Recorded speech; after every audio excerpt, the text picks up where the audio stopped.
kamusta po ang pilot implementation natin? And para lang po malinaw, para hindi nakakalito, how long na po ba yung pilot implementation natin? Tama po iyan. Ang ating pilot implementation ay nag-umpisa last year. Nag-umpisa po tayo sa Tondo, Manila, na sinundan ng implementation sa Dapa, Siargao, and then sumunod yung San Mariano, Isabela, Garchitoorena, Camarines Sur, and then parang Maguindanao.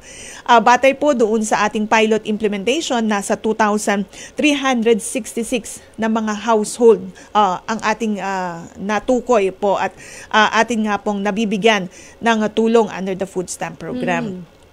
So, from this pilot implementation, nakita natin kung gaano po ba kalaki yung naiambag o naitulong nito para sa ating mga kababayan. Para nga po maibigay yung kanilang pangangailangan sa pagkain and of course, yung kanilang nutritional requirements.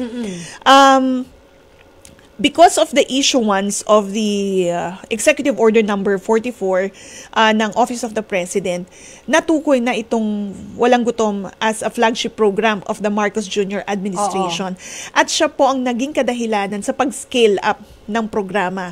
So, this year, the second semester of this year, mag-i-expand yung programa, mag-scale up to cover 300,000 household beneficiaries in 21 provinces in 10 regions across, dito sa ating bansa. Okay. Alam ko, ASEC, isa sa mga goals nito, no, kaya tayo magbibigay ng food stamps ay para makapagtrabaho ng maayos yung ating mga beneficiaries, para malusog sila, kayang-kaya nilang gumawa ng mga trabaho nila ng maayos, no? So, ibig sabihin, kailangan nilang kumuha ng certificate, siguro na, bilang na itong mga to sa workforce, kaya pwede talagang tumanggap ng food stamp. Tama po ba, Asek?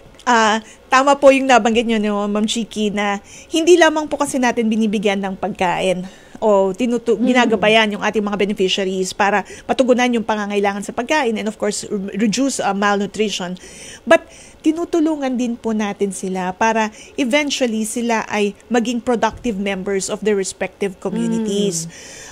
Dahil sabi nga po natin, ang isang individual kung malusog, healthy, siya po talaga ay makakapagtrabaho.